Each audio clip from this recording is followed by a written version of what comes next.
Back in the 70s, board games and improv theater had a baby, and it was called the role-playing game.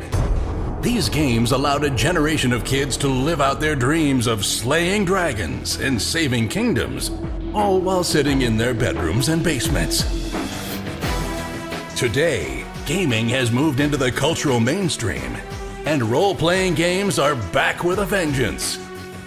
Join us now as 5 of these former kids come out of the basement and onto the internet to experience adventure, mystery, and obscure pop culture references. It's time for Roll for Combat!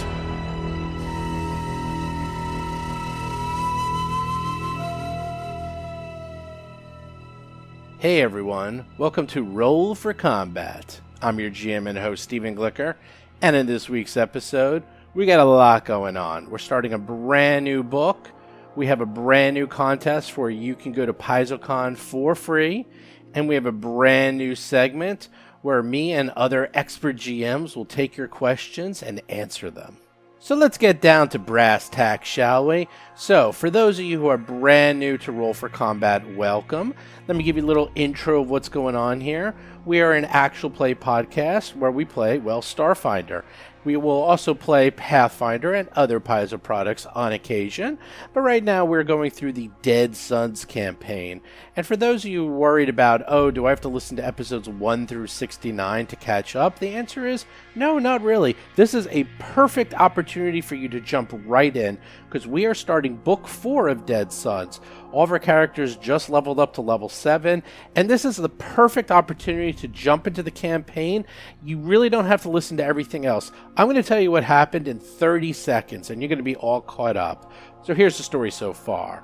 4 PCs, 1 robot. They accidentally found what appears to be part of a super weapon that could, destroy the galaxy. They've been running around trying to find out more information on this super weapon. At the same time, this cult of the Devourer, whose entire purpose is to do nothing but, kill everyone, is also following the PCs and has suddenly become one step ahead of them and is about to find this super weapon. In addition, there is another group called the Corpse Fleet, who is a breakoff of the Eox Empire. The undead are now good guys in this world. These are the bad undead, and they want to get the weapon for themselves to rule the galaxy. Right now, the PCs are behind both of these groups. The cultists want to get the weapon to blow everyone up, and the Corpse Fleet wants to get the weapon to control the galaxy. The PCs are racing to an unknown location deep in the universe to try to find out what the history of this weapon is and to try to catch up on those other 2 groups. That is the story so far. Ta-da! You don't have to listen to everything else if you don't want to. If you want to, feel free. But for now, all you need to know is these guys just turned level 7. They're about to go to some unknown portion of the galaxy to try to find out some history of this weapon and to try to catch up on both the cultists and perhaps the Corpse Fleet that are way ahead of them. There you go. You're all caught up. As for how we play, a little bit of history of us. We have been playing all together. We have over 130 years of role-playing experience, if you combine it. I myself have been GMing for 42 years, almost weekly, every week for 42 years. I've been doing this a long time. We mostly play as a group together adventure paths. We have played things like Age of Worms, The Carrying Crown, Kingmaker, Iron Gods, a whole bunch of them. We played about perhaps a quarter of the adventure paths for Pathfinder. So when Starfinder was announced, we of course jumped right onto this adventure path and decided, let's go with this. This looks like a lot of fun. As for how we play, we're very old school in the sense that we've been playing together for so long. We know each other very well. We make a lot of jokes. It sounds like the most common thing you hear is it sounds like you're actually at a regular table when you listen to us play. The other thing is we know a lot of the developers and we get the Paizo guys on our show all the time. So very often we will get the actual author of the module to come on our show, talk about the module, and then actually play an NPC for a session or two. We've done that for pretty much every book, and we're actually very good friends with Jason Keeley, so I guarantee he's going to get on the show soon, because he wrote this book, and it's actually great. This is one of my favorite adventures of all of them, so I'm really looking forward to running this one, and then, of course, getting Jason on the show. In addition to the show, we have a very, very active Discord, which you can go to at discord.rollforcombat.com. Just type that into your web browser. You go right there. You can check out our really nice people at our Discord. And more importantly, we play Starfinder as well as Pathfinder for society play on our Discord. We have about 45 games going on right now. And also, they just announced, starting February 1st, 2019, there's all these new rules for playing online on Discord and play by post. You're going to get new boons specifically for just playing online. So if you start a game after February 1st, 2019, there's a whole new set of rules and all this new stuff you can get. You can only get it by playing online. So if you're interested in playing online, meeting some new people, perhaps playing an adventure you don't normally get to play with your friends, do check us out. Just go to discord.rollforcombat.com. When you get there, just say hi. Everyone is super friendly. A lot of people come on. They don't know what they're doing. They've never played online before, or they've only played post. They haven't played on Discord. The difference between playing on post versus playing on Discord's just a lot faster. It also allows you to put graphics on, allows you to use different colored text, things like that. But we run everything here. In addition to all of that craziness, we also have a regular segment that I have at the end of every show where I answer PC and GM questions, or I talk about GM PC tips. I actually, after 70 episodes, decided to change it up a little. I decided that I'm going to have guests come on with me, and we'll answer any questions you have on any subject whatsoever. My very first guest is Param from No Direction. If you guys listen to No Direction podcast, you know who he is. Param and I are very good friends. I called him up and I said, hey man, you want to just join me and answer some questions? He's like, sure. So this week we're going to kick it off, and it's just me and Param, and we're just going to answer like a question or two every week and go into detail. And if you want to continue to ask us questions, feel free. Just go to discord.rollforcombat.com. Do you sense a theme here? If you go there and ask me or Param questions, we will answer them in future episodes. Pretty much anything is game. It doesn't have to be Starfinder. It could be any role-playing game, anything whatsoever. This is the whole gamut of role-playing game. Anything is game. And then finally, probably the main reason most people are here is you want to know about the PaizoCon contest. So this is how it works. You listen to the show every week for the next couple of weeks. It's going to be at least probably the next 6 episodes or so. After that time, you will get a form to fill out. On that form, all you need to do is fill out your information. You need to give us your Discord name, because you have to join the Discord in order to enter. And then there will be one question from every single episode. On the form, you have to fill out the questions. After that's all said and done, well, you submit the form. After about a week or so, after we get a whole bunch of entries, I will go through the forms, randomly select one, make sure all your answers are correct, make sure everything you fill out is correct, and that's it. You win. Ta-da! And what do you win? You win a free trip to PaizoCon, you win a free hotel room, you win a ticket to PaizoCon, of course, and you win a ticket to the banquet. You also get to meet the Roll for Combat guys. No Direction's going to be there too. Obviously, they're going to be announcing and playtesting Pathfinder 2 there, and probably a whole bunch of other things. This is going to be a very good PaizoCon to go to. Of all the PaizoCons, this is probably one of the best ones. So a lot of people asked me last year, we only did it for the continental U.S., for the 48 states. And a lot of people wanted to know, well, can I do this anywhere in the world? And I thought about it, and the answer is yes, with reservations. Anyone in the world can enter this year. However, the way the airfare is going to work is because it can get crazy expensive if you're coming from somewhere like Australia or South Africa or somewhere really, really far away, that instead of us just paying for the airfare outright, we will give a stipend of a certain amount of money to put towards your airfare. You will have to pay for the rest of the airfare, but we will give a large portion of the stipend for you to actually come here. We will also completely pay for your hotel, for your ticket, and for everything else. So, depending on where you are, if it's Canada, the stipend might cover your entire airfare. But if you're coming somewhere where, I don't know, Japan, where it might be $2,000 round trip, we won't be able to cover the full amount, but we should be able to cover a fair amount of it. So if you live anywhere in the world, ta-da, you can now enter, because that was a big request from last year, is that it was only the continental U.S. Now anyone from anywhere can enter. Again, there's just going to be some small reservations on how much we could put towards the airfare. So I'm just being upfront. But feel free to enter, because it's still going to be cheaper than you coming here on your own. So when are we going to ask this question? At the end of every episode. So you're going to have to listen to the episode, you'll listen to the question, take notes, and just keep doing that every week. And I said before, in about 6-ish weeks or so, when the contest ends, we will put up the form, you enter, and then sometime in April, we'll announce all the winners, and then you'll come in May. And oh yeah, by the way, the show comes out every Tuesday, so do subscribe to us on iTunes or Android, and make sure you listen to the show. And also, if you want, every single Thursday, Jason writes an amazing column called Talking Combat, which you can see on rollforcombat.com, where he goes through what happens in every single episode. He's never missed one, so you can read all 69 plus of those that are currently on the site right now. He also talks about other fun topics like role-playing topics and pop culture, things like that. And then absolutely finally, if you like what you see and you like us here at Roll for Combat, contact us. I have people helping out in the Discord. We have moderators. We have people helping out running the games. If you want to get involved with the community, I'm always looking for good people. Trust me, I give you guys free t-shirts. We often meet at PaizoCon. We meet at Gen Con. It's a really, really nice group of people. So feel free to join us. Hit me up if you want to help out. I'm always looking for good people. We're very friendly over here. I always respond. I'm always on. I talk to everybody. So again, just go to the Discord and you'll see me there.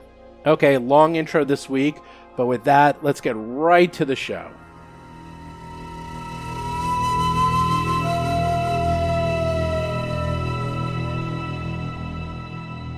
So last we left off, if memory serves me correctly, you guys got up to level 7. You figured out that you needed to go to the Najor system, and you are far behind, most likely, the Corpse Fleet and the Cultists.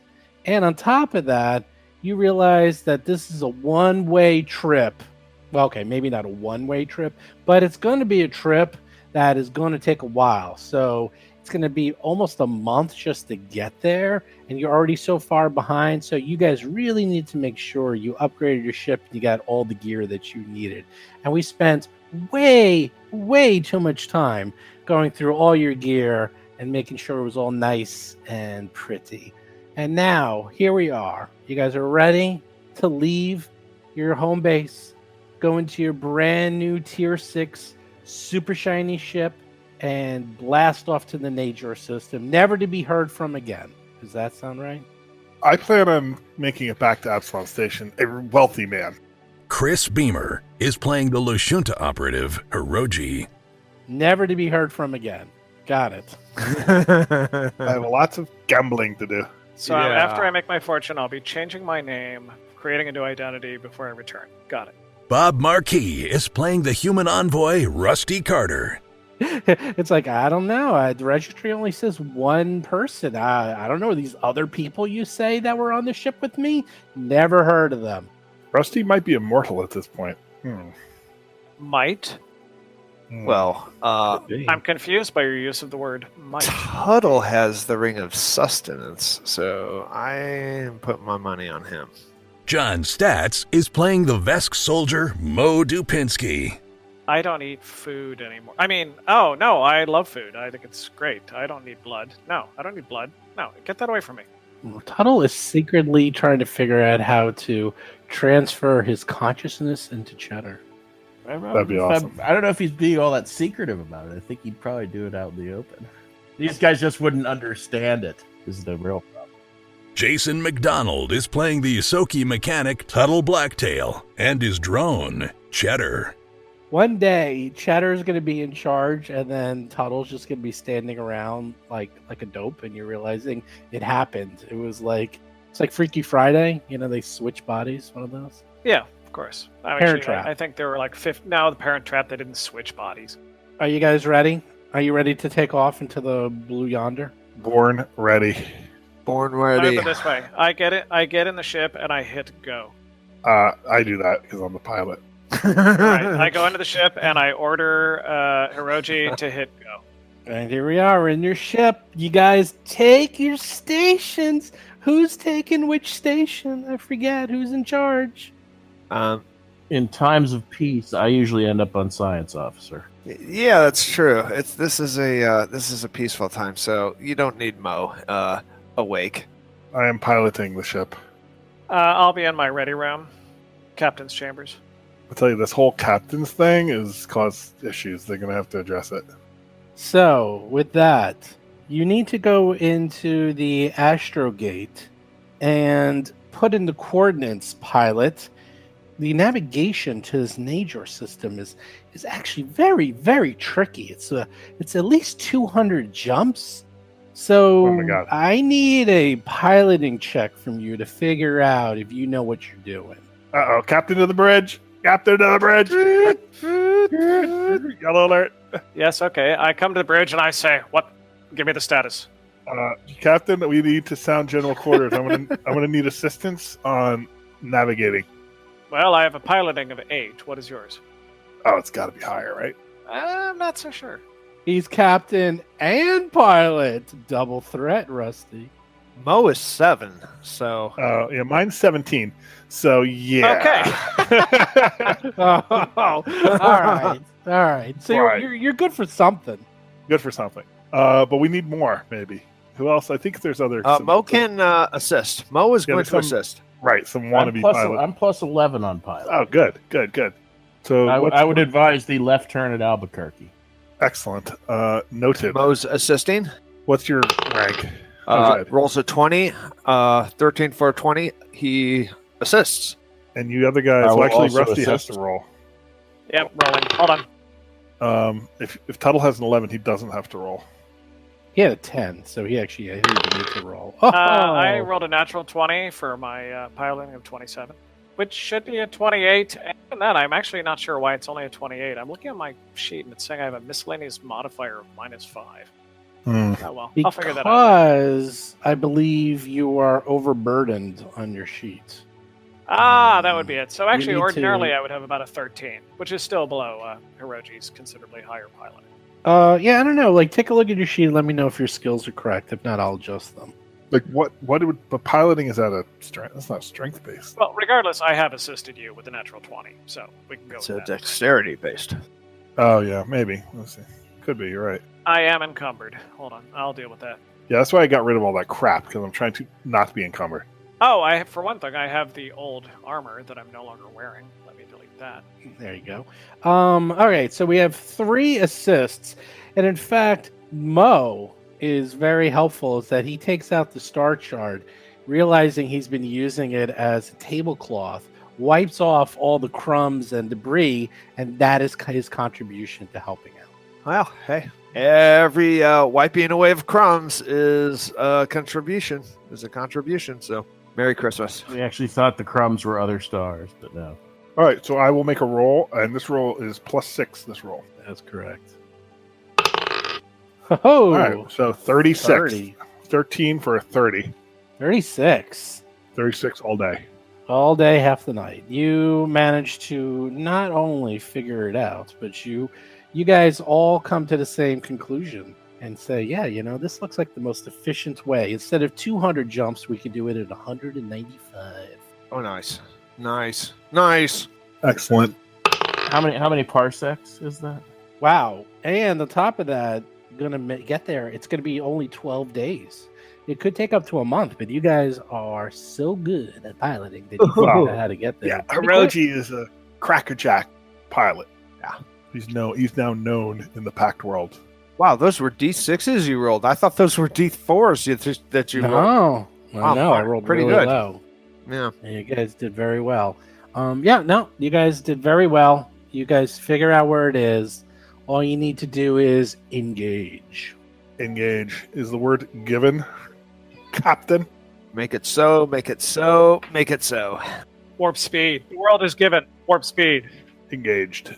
Yes. Engage. You. I'm the only one on the bridge, by the way, but everyone else can yell at me from there. Well, yeah, that's true. Mo helped, and then he left the bridge. Hiroji sits into the captain's chair. He pretends he's like a big boy. He's like making all the motions. Yeah. Excuse me. Pretend. I'm the acting XO. You temporarily have the con because no one else is in the room, but don't get too big for your britches here, boy. He's doing his fake commands. He's like, Mo, cannons, and everyone rusty. He's like pretending. It's like that. It's damage like the, control. It's like the Black Mirror episode where he's like saying nasty things and pretending Rusty's just like his slave, and he's like putting his feet on top of them. All that fun stuff. He's wearing costumes, damn the torpedoes. Full speed ahead. Mo is going to he's going to be talking into the comm, possibly to a comm that's been turned off by his crewmates, that he's going to be telling stories, his old war stories in the Vesk army of the longer jumps that they had to make. Really? Yeah. He's going on and talking about the insanity and like everyone. Says, if you think this was long, let me tell you, when we had to, and he's just going to try to one up anything anybody says. He's going to, well, you think this is a long jump? You think we're saving time now? Oh, wait, you should hear this story. And where he's going to tell, his old war stories. Anyone else want to do anything on the long journey? Just polishing my bullets, sharpening my bayonet. Tuttle, are you researching anything? I thought you were going to get this. I'm trying to remember if we had any lab or something. I thought you were going to do something. I can't remember. It's like on the tip of my brain. I can't. Yeah, did we have like a data pad or something that we were still supposed to be? We were talking about like a super high level computer. We decided not to, but then maybe it was a med bay or something that we got. You guys got I got to find your ship. No, we got Hopefully a science someone wrote lab. it down. Oh, science lab. We got a general lab, right? A general lab. Yeah, we got the general one that does +1 on either roll instead of like +2 on life or physical, but not both. You know what you do? You're just doing data entry. That's what you're doing. There we go. I found the ship. Citations. Got to do citations. Science lab general. Yeah, citations. He's double checking. He's like doing all the footnotes on all of his latest. Yeah. On one of his papers, yes. I'm a bit of a scientist myself. We didn't know that. You did not know that, right? Not at all. No one had a clue. No inkling whatsoever. Did you go to a university when we were there? I know that I'm they said currently you could take a class I'm later. I'm currently in university online. University of Life does not count. Yeah. School of Hard Knocks. Right. Yeah. We all graduated from that, right? Mo did, that's for sure. Tuttle, not so much. He's not a hard knocks kind of guy. So as you guys are traveling through the drift, even for Mo, this area is strange, with bleakness of the transitory plane. Instead of the inky blackness dotted with stars, this portion of the drift is a mass of pink and purple energy that seems to both envelop the ship and be incredibly far away at the same time, making it difficult to gauge speed and time. In fact, people, give me perception checks as you stare off into the bleakness of space. Okay. Mo gives me a 15. Hiroji, 35. Tuttle, 29. Holy moly. Rusty, 16. Let's see. Natural 20. Hiroji and Tuttle catch glimpses of chunks of other planes. The drift is gobbled up as they pass by. Hiroji sees a titanic but empty basalt throne carved with images of cavorting devils. Tuttle sees a single metal gear the size of a city.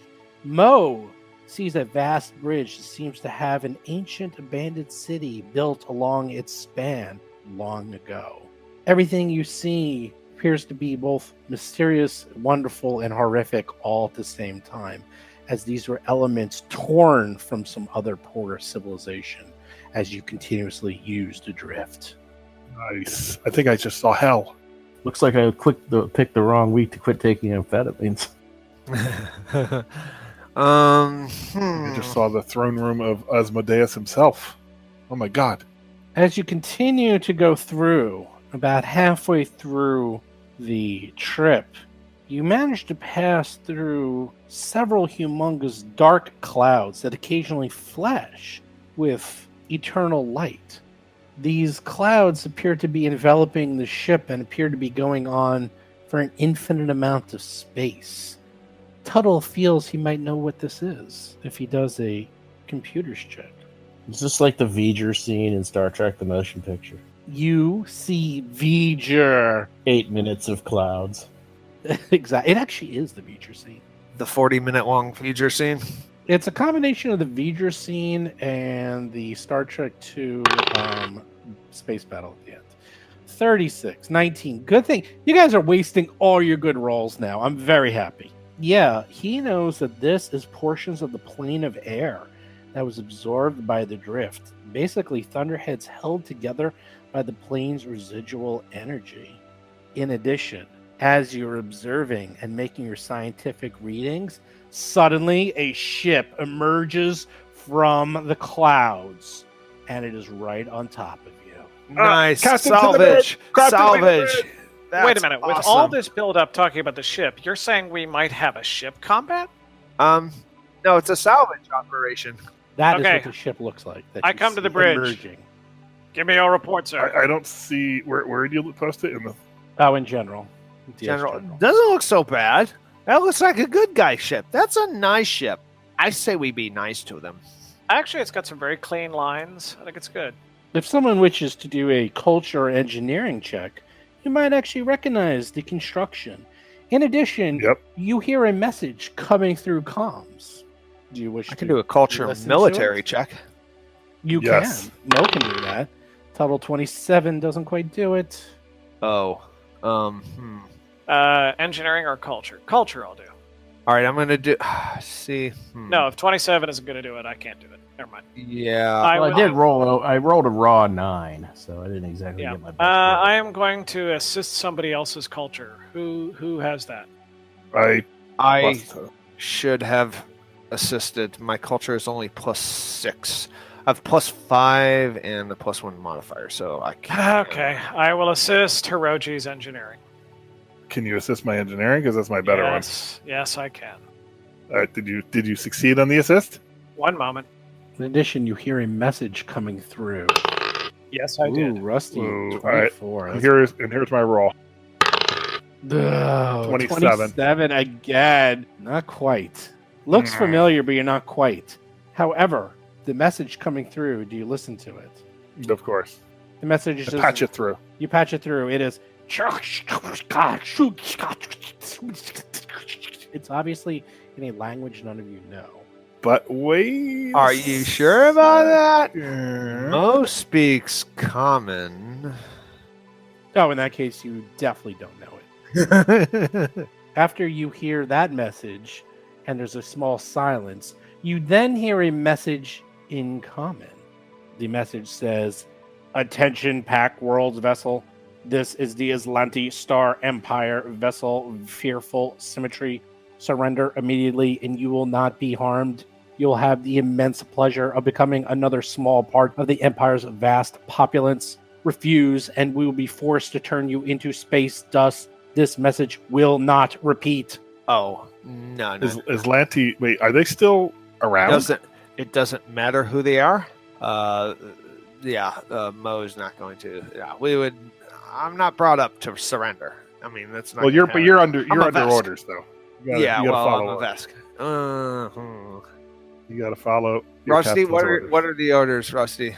Well, never give up, never surrender, obviously, is the order of the day. But first things first, I want to know more about these people. Do none of you know anything about them? Let me make a culture check. I might know something. My I can culture learn. check. I can assist a military check. Now you know who they are. I'll let you do. You could do checks. You could just All right, pure culture. let's all do separate culture checks rather than pile it up. How's that? Well, Nobody's I think we disagreeing, so I'm need. going to- I can only do a plus. I got a 19. I mean, I've heard of Lanty. 21 for the win. Damn it. John got a 73. There we go. John, whoa, hey, that's pretty impressive. I like the cut of your jib. It's very All cultured. right, I rolled for a 19. 19 plus 6 for Okay. No, military plus 6 culture. was added in, actually. Yeah, it's military culture. I don't know. Yep, 21. So don't worry, guys. I'm going to let you know everything about them. I'm on the scene. Mo, telepathically, I think I tell Mo, charge weapons. Oh, charging. Let's get ready to rumble. Hopefully, no one else knows. You know very little about the Atlantis Star Empire. You know this. You know that they are massive. You know that anyone who goes into the Star Empire's domain is never, ever heard from again. You know that all the pack worlds and all intelligent species do everything in their power to stay away from the Atlanti Empire. You do know that they are humans Well, yes. in appearance, but vastly superior humans. They are like Noonien Sun humans. They Yeah, are. well, that's Yes. Well, then obviously I should talk with them because I'm also that way. A superior human. They're like the, what do they call them in Lord of the Rings? They call them the Duatar or Doer. Got it done, but that's all right. Right. yeah, that's like saying the smartest rabbit. Okay. You know, How dare you? the Vesk end with the word empire too, and a lot more No, more but- people have heard of this empire than your so-called Aslanti. No, I've heard of the empire. Atlanti. They're pretty dangerous. What level is their ship? That's all we need to know. After doing your quick check, you manage to type into the Vivifeeds, and you find out that, yeah, this is a ship that appears to be an average Atlanti Star Empire. You know that they're an expansionist federation of worlds under the command of humans who left Galaran millennia ago.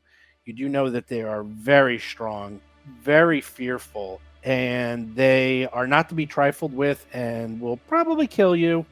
Yeah, they're not fun guys. By the way, their ship, their engines and thrusters are burning white hot as it is approaching you. What do you do? I hail them and I send them a message. It's time for diplomacy.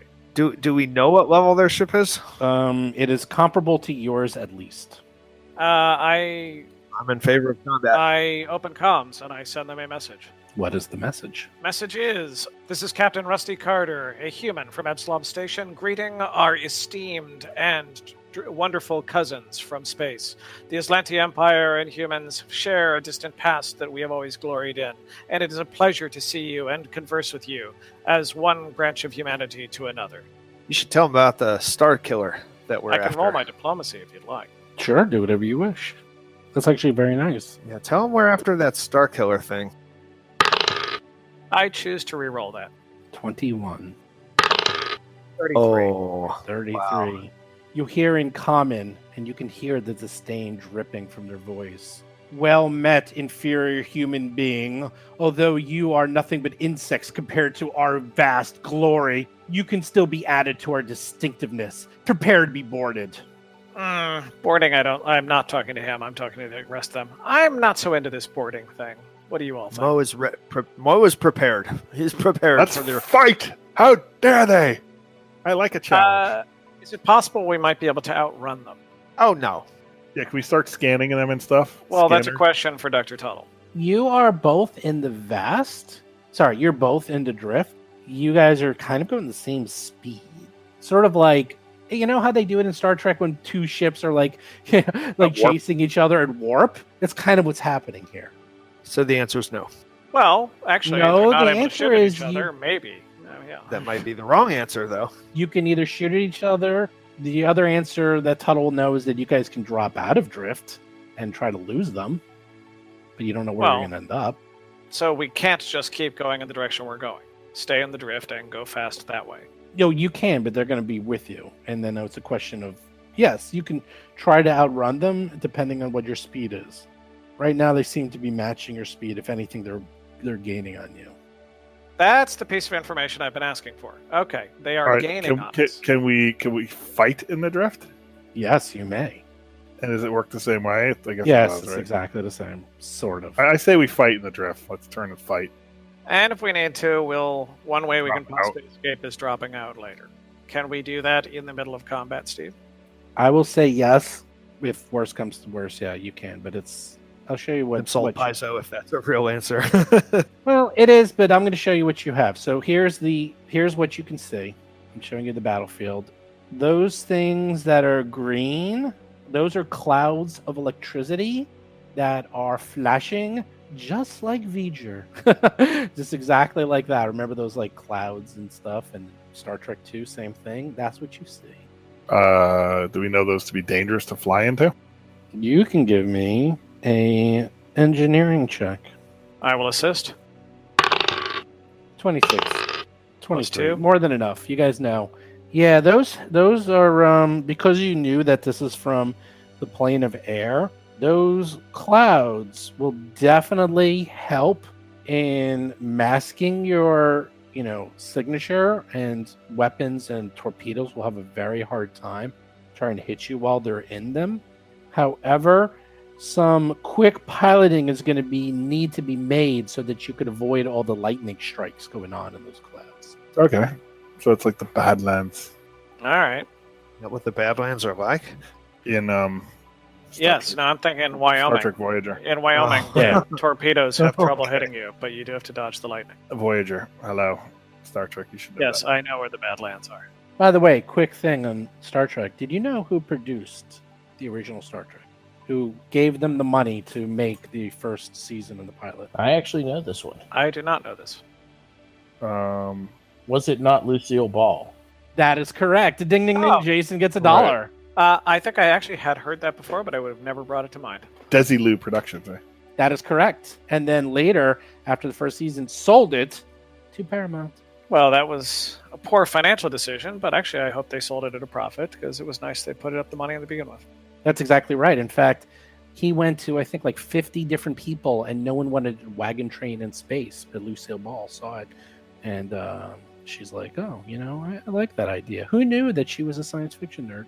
Well, I don't know about science fiction. She actually totally understood the entertainment She was business more than many other people. Very savvy. Yeah, she was very smart. Anyhow, with that, the ship appears to be firing on you. So who is doing what? Call to stations. Roll for combat! Well, Mo's on guns, of course. I am on pilot duty. If we can do more than one gun, I will be on the other gun. So we were doing guns wrong all along. This is what I found out. Okay. That you don't get to fire your guns twice if you do the extra action where it's -4. You can fire 2 separate guns yourself. Oh. So one person wants to fire, say, the forward cannons and the turrets, they can. So you can't increase the rate of fire, but you can fire 2 guns. So if you have 2 people, in theory, they can fire 4 guns if they really wanted to, if you have 4 guns. So we were doing that slightly wrong. I forget what guns we have. Yes. How many guns can we fire at this? I at any know. given time? Well, as you can see, I put your ship up because it's been a little while. You have a forward light particle beam. You have the flak thrower. You have in the aft, you have the port gyro laser, starboard gyro laser. The turret was the light particle beam. So that is all the fun stuff you guys have. If memory serves, this means from almost any situation, though, we can only fire one of those guns and the turret.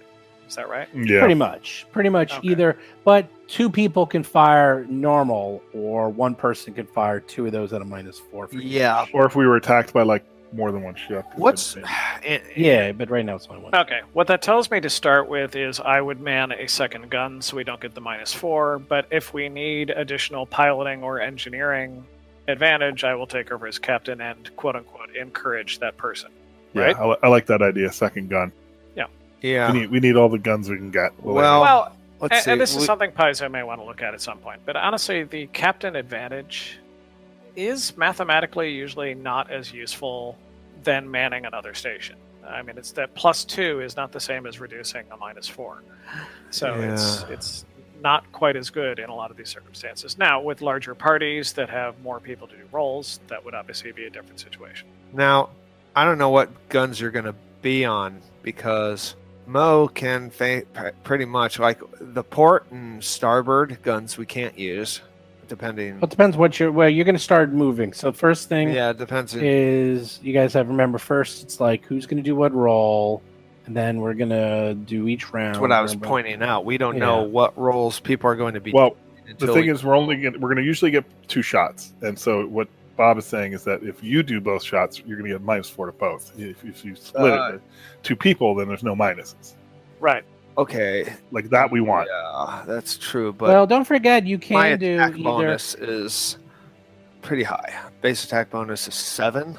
It might not be bad if one person is science and one person's engineering, because you can give boosts. Don't forget, the engineering gives boosts, and science could actually scan and figure out what's going on with this ship. I believe is correct. So The problem is the major candidate to do that would be Hiroji, who's our best pilot. Yeah. now I Bob, can take over with 13 piloting as needed, but at the same time, I mean, I have a jack of all trades. For that matter, though, as I recall, my attack in this is not much less than Mo's. Okay, my base attack bonus is 7. So if you don't encourage me or anything, and I fire twice, my base attack bonus is 3. Yeah, but base attack bonus is not the only possible modifier, isn't it? What's the other one? Yeah, how does it work? It's one of them is I think one of it is ranks in piloting. Right, which I have 7 ranks in. That's what I'm. Yeah, so isn't that it? In fact, it might even be ranks in piloting plus dex, which would be 10. Because maybe you pilot and maybe I gun. Well, I have a plus 10 for shooting if it's the piloting plus dex. What would yours be? Or maybe Mo is a pilot and you guys gun. Or maybe you gun and There. I science. I get science, and no one pilots. Dude, that might be a good idea. Just put it on autopilot. Ramming speed, engage. I'm mounting a gun. Get me to a gun. I think we definitely want an engineering station manned, because isn't that like adjusting the shields and all that?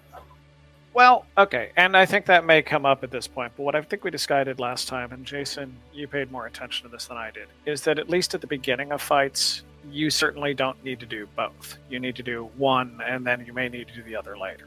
Is that right? Yeah. Like start off with science and then move to engineering? Something I've like kind that. of gotten into the pattern where science for the first round or two kind of gets you some scanning, and engineering's biggest usefulness is like actually repairing glitches. So until you take enough critical damage to get a glitch, it's like I think there's other benefits, so it's not useless, but There's something with recalibrating the shields, though, right? What's that? oh, it's been a little while. I have to refresh my memory because one of them does actually heals the shields, the other redistributes them. I forget. Oh, we which also one is get which. computer systems bonuses. Don't remember. Okay, so the gunnery check is a d20 plus the gunner's base attack bonus, or the gunner's ranks in piloting skill plus the gunner's dexterity modifier, bonuses from the computer systems, and bonuses from the captain and science officers, plus the range penalty. So actually means I have a There's plus a 10 lot. to hit with the guns. Actually, Yeah. ironically, I have slightly more than Mo. Now, that said, at least once when we get close to it, I'm going to take a round to debuff his attack, and Mo will fire all weapons. Yeah, I actually have a plus 10 as well with dex. Well, then great, perfect. And ironically, I have a plus 11. Really? No, I don't Yes. believe that. Yes. That Not of a piloting plus skill 4 dex. is- My dex is 18. That's my primary stat. All right. Wow. I'm a god at everything. Seems to be the first time hearing of this. That's all I'm saying. I am a god. If your primary is an 18, that's not very impressive at all. Well, yeah, I had to boost. At this level. Come on, I had to come boost it to an 18 because I have a 14 con and a 14 Yeah. and a 15 charisma. on. All right, so there we go. There's the whole thing. Shooting is the gunnery check. It's 1d20 plus. Yeah, actually, Steve, while you were away, we just did all that. Oh, okay. Sorry. Well, okay. Well, here's everything. No, I'm found kidding. the We didn't updated actually sheet. go through all of it. We were just talking about it. But John had just pulled up those stats. What we decided is, as far as gunning checks, we now know Mo has a +10 base, I have a +10 base, and ironically, Hiroji has the highest with a +11 base because he has a slightly higher dex. So those are the numbers we're working with. So with all that in mind, who wants to do what? So let's do rolls first, and then we'll do the rest. I'm going to start on science. Hiroji, do you want to pilot or shoot round 1? I want to pilot You want to pilot? All right, I will shoot round 1. Mo will gun as well. because I think we need to want to go. We want to win the initiative. I think. So no engineering. That is excellent. So now we do our D20. I'm going to say that thing that they say in all the movies or they never say really. Better hold on to something. Yeah. I'm going to make this really easy. You have 7 ranks. I have 7 ranks. So we'll always just do straight roll-offs. I rolled an 8. You rolled a 16. You win, so I go first. So, Good. We move second, correct? Good. Yep, we do. That's a good thing. So, bad guys. Oh wow, look how fast they were. I just wish we had a pilot who could move that fast. Hello, Mr. Shippy. As they come right up to you. What do you do? Thinking. Hold on. Okay. Watch this. I want to end up there. Okay. Let's see. I think I can do it with the turns and everything. I think I'm facing northwest, so it's going to expose. We're going to have our starboard side gun facing it, and the turret, of course. It's aft. Nice. Like that? Nice. I don't think I have enough. I don't think I had enough movement for that. So it's like You I actually. said, if I do, that's fine. I mean, but if I don't, I counted it where I couldn't make that last turn, so I'm facing nose to ass. I would be more. Yeah, you're like that. one click to the left, like where the right yeah. starboard side is. Well, you can be like that. You can either Yeah, be like that, that's right. Like I would Yeah, maybe that's how you in want. one more. or you if I can could. even be That's one to the left. But yeah, so you didn't quite make it. I just did the math. You almost made it, but Right. that's close forward enough. Our forward guns can actually hit in that situation, can't they? Your forward gun Let's look at cannot it. hit. Nope, that's But no. the starboard and Ah. and the other one can. We want Yeah. our forward guns to hit. Is the forward gun better? Yes, Yeah. it's 3d6. Oh, okay. but the So turret then could hit. I can't do nose to. It's okay. All you got to do is back it away 1 square. You can do that. Yeah, let's do that. That's fine. We do that. That I didn't you realize. can do. I didn't realize that gun was better. No, Okay. no, you're okay. So you're right on his butt, as usual. That's right. Anyone else doing anything this round? This is also when science does stuff. So it's time to Pew, scan. pew, pew. Okay. I still need information. Computers check. Okay, while he scans forward, we have 3 guns to shoot. We have the forward, the starboard, and the turret. Oh. Do you want to do 2 of them, and I'll just do Oh, I know many things about the ship. Nice natural 20. 37 Nat computer 20, check? 37 overall. I know everything. I should just give you the sheet. At this point, it's like Really? almost no, Did we do pretty that much. well? And Yeah. the pilot, the what the enemy level is pilot the ship? hasn't shaved for a few days. That's the first thing we ought to do. I believe for breakfast they had an omelet. The captain really needs to feed his goldfish. He hasn't done it. Yeah, because if this is a high level ship, then That's true. They might have because it's DC 5 plus 1.5 times their level. there might be plus modifiers plus like any we don't know countermeasures their they tech have. or whatever. So if it's similar to us at like a level 6-ish ship, it would be like at least a 23. Yeah. So I'll tell you a whole bunch of things. You quickly do a scan, and it's like sort of like it's like the scan they do. I love Star Trek. It's like that deep scan, and like the like when the Borg do. It's like zzz, it goes like right through the ship. We and know then, where like, the skeletons are buried. They're on the bridge, and you see it like go through the bridge. I always like those that like show it like going through the bridge. It's like the Terminator scanner. It's like just going through everything. Yeah, they got a whole bunch of stuff. Medium explorer speed 10, turn 1, drift rating of 2, which means there is no way you can outrun these guys because you guys are a drift rating of 1. So running away is not an option. They have an AC of 21, a TL of 20, 65 hull points, 70 shields. They have a light plasma cannon on the front, a light plasma cannon on the port, a light plasma cannon on the starboard, and their turret is merely Sense a theme. is a light plasma torpedo launcher, Oh, which is not good. should target And that. there's something else you notice, but you'll need to do another check to get that goody piece of information. If we're still alive, we might be space dust.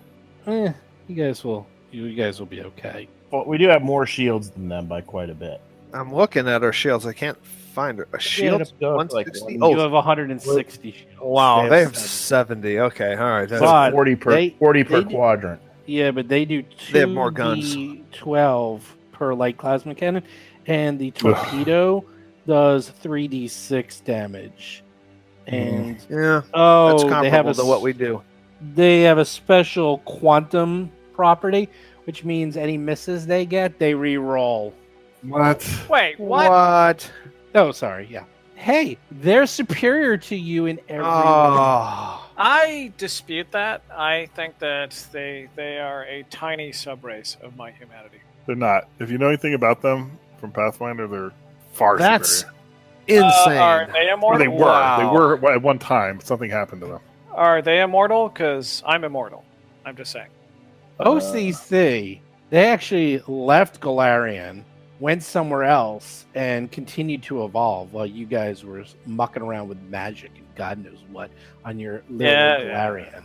So you guys are like a tier type. What are you, like a level 1 civilization? Maybe level 2. They're level 3, baby. Yeah, actually, and OOC, yes, I know. The Aslanti were gods even back in Old Clarion thousands of years ago. I get it. Right. Okay, so we get two of us get a bonus when we shoot. Is that correct? For the two people who haven't done anything yet? For Yeah, the yeah. You computer? have the +3 on any 2 computer checks per round.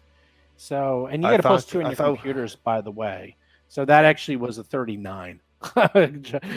Damn. Okay. So, Bob, if Rusty wants to take 2 shots, go ahead. Now, can we target specific things on their ship? You could have. Okay. Meantime, we're actually just shooting. You sure you don't want the 2 shots You're, this round? you're only going to get 2 shots, right? Sorry, John. Actually, targeting a system is still a science officer. John, Yes. one of us is firing twice. One of us is firing first. Yeah, I'll You're go saying once. You'd like me to fire Yeah. twice. Yeah. It's the All right, same. I am doing that now. Wait. Uh, You can only fire each weapon once. Yeah. So- We have we have 3 2 weapons. weapons. Yeah. What's your Bob? I'll do the turret as I normally do. You'll do the forward light particle beam, and you will also do the starboard light particle beam. You're not going to get Or 3 gyro attacks. laser. The gyro port. laser. No, you can do the port. Actually, the port will hit. The forward will hit. The port will hit, and the turret will hit because they're in that perfect. They're in that Oh, one that's right. square. Yes, No. That's right. that Yeah, overlaps that's- both. That's So- port. You have 3 gunners, though. You need 3 people Okay, to do okay, that. stop. No. Everybody is saying the exact same thing. John and I are on this. I'm now going to shoot twice. I'm firing the first gun, the forward gun, at a +6. This is a light particle beam for 3d6 damage. We really want this. And you got the computer bonus. And 24. I've You rolled hit. an 18 +6. Their AC is Okay, 21, that's- so you hit. 3d6. That's the 3d6. Yep. Not very good, but 9 damage. 9 damage under half shield. That Zip, zip. stinks. Next, Okay. I'm firing the port gyro weapon, laser for 1d8 damage. and I have again hit. 26 hits. Do your D8. 1d8. I will. 6 Damage nearly as much as the 3d6. Oh, the shields are almost gone in the aft. Next. That's the goal. Next. Okay, so Mo is going to use the turret, the light particle beam, I believe, and he gets a +12. His dex, his +7, and 2 for the computer. Are you using the +3 for the? You get 2 for the computer, and then you can get another +3 for the bonus for the computers. That's the extras. Yeah. You do know. Oh, I did not know that. Okay, so I'll also take that. So he's at +15 to hit. Oh man, I just. Okay, he rolls A natural one. A one. You were Rolls going. a Oh! Hey, it's a plus 15. How can I miss? No, No, I wasn't saying that. No, I wasn't saying that. I knew I'd freaking miss. I knew I would miss. Well, then Mo, why are you Mo. complaining? Okay, I have to do captain voice here. Okay, Oh, you so miserable waste of space. Why can't you manage to hit the broadside of a war? What's going on with you? The ship is over there. Why are you firing off in the other that direction? is so bad. Is there anything I can do to re-roll that? Oh, Next, they fire. First, they fire their starboard light plasma cannon. just roll for damage. They're gonna hit. Nope. 12 plus, what is that? 12 plus 10. So 22. Does that hit your 15 AC? I believe so. So they need to roll a 1 through 4 to miss. Yeah, So it doesn't matter if ju- they get just the roll reroll for hits, they hit damage. every time. And then they That's get all the right. re-roll. Wait, Yeah. I get to roll the damage. Hey, let me do my I get to roll D12 so rarely. 8 points? That was pathetic. How is that pathetic? That's 8 above points average. on your That's Oh, average. 2d12. forward Oops. shields. 2d12. I know that's Yeah, that is 8. pathetic. That's on your forward shield. And now the torpedo comes out. Torpedoes ahead. And we can't do flak thing, right? No, because it's not on your aft. They have it on their turret, which is nasty because most people don't do that, so they can hit you from any direction. The torpedo launches out, flies, and hits you square on the forward shields for a whopping 14 points of damage. How There's- does the flak thrower work? We need to look at that up. You might want to. Well, it's a countermeasure. All right, I'll look it up. Just go ahead. I guess it's next turn. Do your piloting. I'll look this up.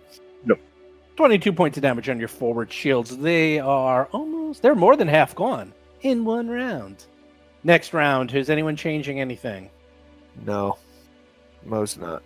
I am not, though I have the urge to get all captainy to yell at least one particular gunner who shall remain nameless. You should yell at me. Give me bonuses. I rolled a 9 for my pilot check. I'm What is actually going to Herodias' pilot switch. I'm check? sorry, I'm going to switch Oh, to engineer. Ooh. 10. Yeah, Rogie baby. beats I me. will win there. I go first. Okay, engineer. Engineer goes now, actually, before this happens. So what are you going to do, engineer? I'm going to divert power to the shields, which if I succeed on an engineering check, I can recover 5% of the PCU rating. Which is 175. Bob, math. 175, 5%. It's 8. I think so. Rounded down. Well, 8.5, but yeah. Okay. So you can heal Ew. 8 shields if you need to get a 19. Oh wait, that's not actually all that good then. Sorry, not a 19. Yeah, 19. Yeah, 19. It's not bad, though. I mean, if we can do it, like they may not always be able to hit this shield like that. You know what I mean? Like, Well, you can for free, you can do science officer and you can well, it's not free, but you can rebalance the shields and then you can just move them anywhere you want. So if you Yeah, want okay, because the 8% or the 5% is only 8 shields, and that's going to be spread across all 4 quadrants. That's not even going to. so like you can heal that front shield, and then when I get my turn to pilot, I'll keep that shield away from them, and then you can maybe heal it again, and we can rebuild that way. Well, here I'm going to go with science instead, and probably do the balancing of the shields instead. Go for it. But then that means it's not my turn at this point.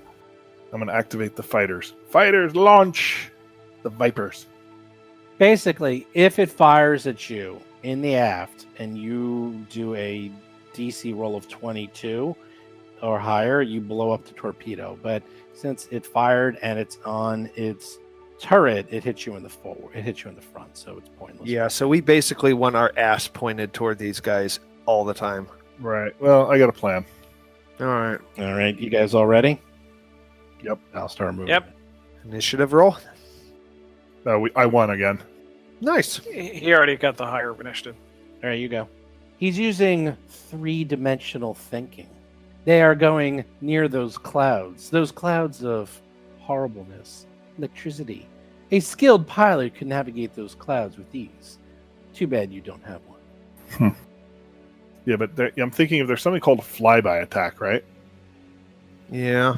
It's a fancy flyby attack where we can get our forward weapon and our turret on him as I fly by, and then end up in the space to the left of him with our ass to him, so we can use our flak. Oh, that's a good We idea. get to use our two best weapons. So like, Oh yeah, that's a totally good idea.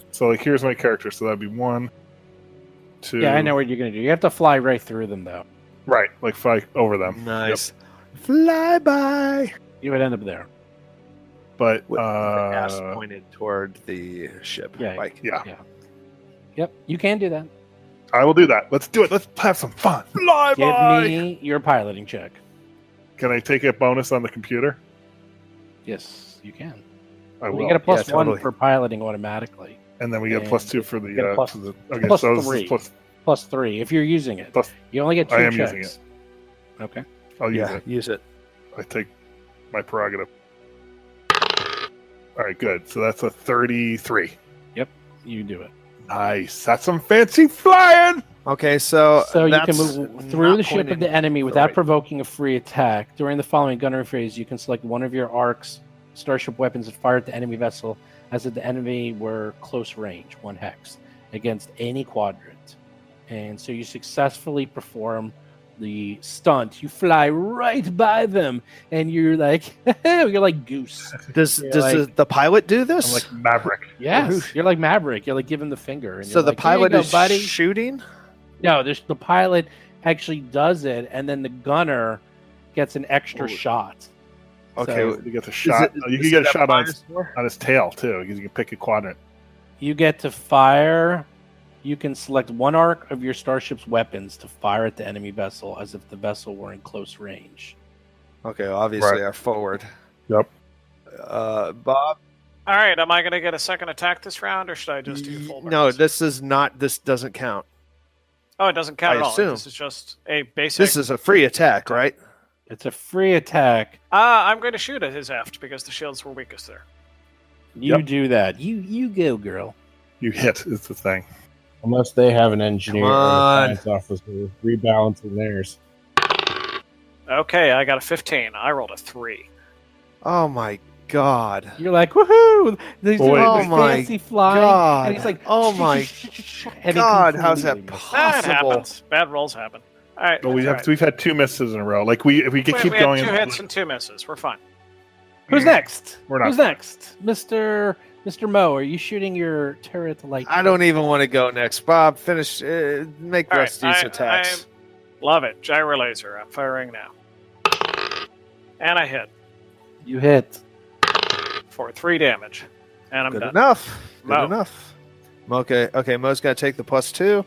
He's going to attack. Oh my god! Actually, you didn't add the bonus, so you're fine. You're fine. That's You an have 18 plus 18. your entire 10 or 12 or whatever extra. Oh plus wow! 12. That little button. So I turned off 30. that little button. No, my modifier says +15, but I didn't hit the little green button. So I thought I rolled a 3. No, you're Okay. Reading okay. 6 damage. It's great. You Okay. do the damage. Particle beam. Boo boo. All right, so Nice. 13. Are you doing any scanning of any sort, Mr. Tyler? I was going to rebalance our shields. Oh, okay. Well, well, you could do this at any time during the helm, so you would have to do it now. So how are you going to rebalance your shields? It's an automatic thing. It's equal, and then any extra goes to the front. That's 34 on everything, and then 36 on the front. Because the net is like Perfect. 138 divided by 4. Perfect. Math is hard. Okay. Good job. Now they're firing their... Oh, they will do their light plasma cannon port onto you. They rolled a 1. Oh my god. Wow. Yeah. Roll They again. missed. No, it's only the light Aeon torpedo launcher. Oh, that- really? Yeah. Oh, Nice. good. Oh, thank God. But That now is- the Wow. torpedo, torpedo goes, and it goes on your starboard. Is that? Yep, your starboard. Okay, so flak generator. Oh, he rolls a 1. No, the flak doesn't go because you guys aren't facing. You wanted to turn, so you're not. The flak thrower is only good against your back. That's it.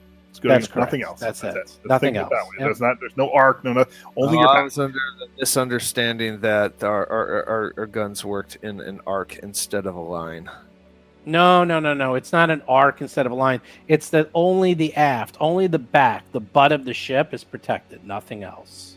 With the flak thrower. And so, but you had positioned this, like when we first were here, you had positioned the ship the way it is now, which I kept saying was wrong. Then you switched it midway through, which I had wanted. And then that's why you were saying they couldn't fire. It's caused all that problems. Then you switched it back so that they could fire. So like all of that, I mean, I saw it all happening and I knew this. No, it was my mistake. No, I insisted on turning because I really thought that that the guns worked in an arc, like these 180-degree arc. Right. It's like if it's you're fine. I mean, facing one thing, I still think that's how they work. I just gotta have to I'm find it. showing you a picture. I mean, it comes down to an extra shot or the defense. And we took the extra shot instead of the defense. Oh, they can still miss. Okay, you see that picture I just put up? You see it? Okay, those are the arcs: forward, starboard, aft. The forward and aft are very small. Now, do you see those dark blue those are spaces? really small arcs. Okay. Those dark blue, that's actually the one space where it's both. So if you manage to get him in that sweet spot, you actually can hit or are covered both in the aft and the starboard. So I thought the arc was 3 hexes in a radius, like basically 180 Yeah, no, I see what you're going. You thought it I was was equal. It's not completely equal. wrong. I've never I get it. actually No, I seen can this. see. Is this in the core book? It's on the starship. It's literally on the starship sheet. So if you want to do a mulligan, up it this way. They missed. No, So that's you fine. got- It's fine. they got another attack. The quantum torpedo tried to hit you. It missed. Everything's missing. I've rolled 2 1s in a row. There's a very good chance they can miss again, and then the torpedo's lost. And they have a limited number. Well, they won't miss because they get another roll. Well, Right. here we go. You ready? Yeah. Yeah, 14. That will hit. So the torpedo misses, comes back around, and does hit on the starboard for 9 points damage. It's not even that bad. So you go from 34 to 20. Yeah, I mean, I am kind of in favor of offense and taking the hits. Like fuck it, let's take the hits, especially if we keep winning initiative. Well, I love winning initiative. This is a new thing for us. I know. Did you take a feat for increased initiative? No, I just No, maxed out. I have 7 ranks. I have max strengths in piloting. Next up, anyone changing their roles? No. I'll stay No. where I am. Nope. Initiative. 14. It's gonna be hard to beat. And I fail. You go first. Oh God, it's so annoying. That's all right. We did terrible positioning last time, and I don't know. All right, you know what? I think I'm okay with that. They don't know we have a flak thrower necessarily, so, and our ass is facing them now, right? They've scanned us. Oh, do we know that? You I have no know that. idea. They've got a plus 89 to scan. I'm gonna guess. I should look up the different maneuvers because, like, there are things like barrel rolls and flips and Yeah. burn. Yeah, there's Well, a I don't burn. think they're gonna be much good when we lose initiative, though. That's the thing. I'll just go there. Let's see what happens. I mean, he has to fly through the cloud, maybe or not. He's coming right at us. Oh, that's where we want it. Evasive maneuvers. I think they're trying to board you. Well, they did say they were going. No, that's true. There they are. They're right next to you. They're coming for you, Barbara. You gotta admire their stick-to-itiveness. Your turret and your starboard can hit. Great. All right. You want to go first with the Why guns? don't you go first this time, Mo? All right, Mo's I'm going sorry, to- should I do my science check before that, or? Yes, Please- you do your please science do. check now. Okay, I'm going to actually scan again since you hinted there was additional information, and we didn't take that much damage last turn. 22 plus other things. You do the scan. Tuttle's eyes are like, what did I miss? What did I miss? Oh, that ain't good. That's not good at all. And then suddenly Tuttle remembered, that's right. There's a reason why nobody knows anything about the Aslanti Empire whatsoever. That they're super secretive. All their ships are equipped with self-destruct systems. Oh, that's good. That saves us time. I like that. And of course, if anyone's near the ship when it explodes, it does massive damage. We have one escape pod on this vessel, right? You actually have 6. I only wanted one. All right, just asking. All right, no, certainly I'm not going to like abandon the others to their death and run on my own. That would be wrong. Who's firing? I actually, Go for it, Mo. Roll. Mo is going to attack. You With, can hack that. It's going to take a +2 from the computer. Rolls a 34. That's in fact, it. that's a 19 I rolled for a +15. Okay, so Not quite a crit. 10 10 points of damage. 10 points of damage. All right. All right, I am rolling Ouch. with the starboard laser thingy. I Yay, hit. 28 with the laser thingy. D8 for laser He's thingy. doing great with laser. And I get 4 4 additional damage. Yeah, their shields are going. Like, you're hitting all the shields. You're doing pretty well. Did you guys fire the forward weapon or no? That was No, not it an doesn't- option. it doesn't- given our doesn't. position. Actually, if you can. Nope. No, they cannot. Nope. If they were in one more forward, they can hit. only the I'm square looking right at in it. front. No. Oh yeah, you're Page right. 318. Yeah. No, I'm looking at the. Okay. Next I'm up, talking to they Chris. fire. Pew, pew, pew. Starboard, night, laser plasma.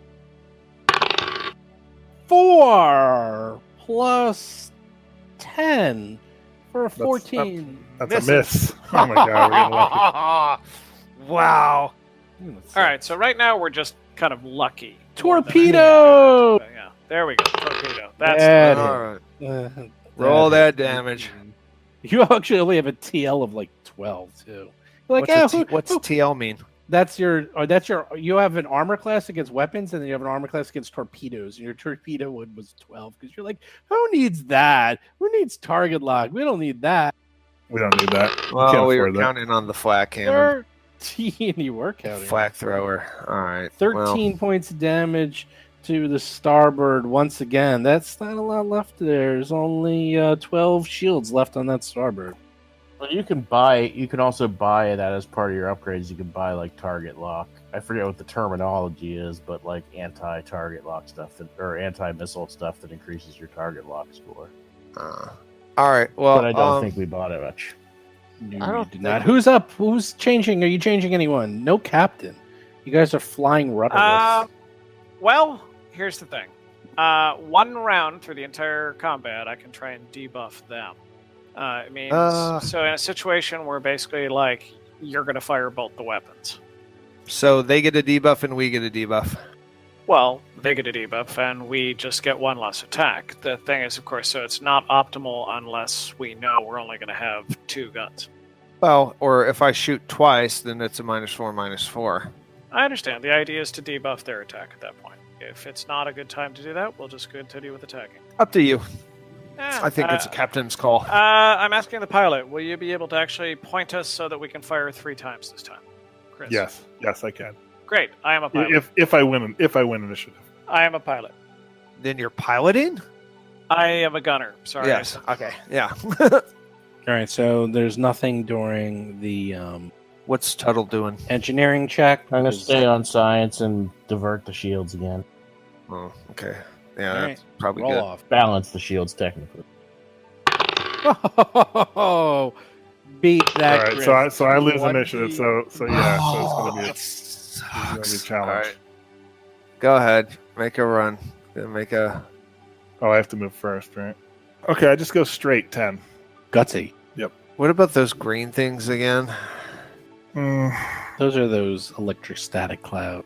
I don't know if we can fly through them easily or not. Yeah, you can fly through them. They won't. There's some do checks or damage. something, but I mean, I'm sort of putting us near a couple of them so that I want to see what he does now.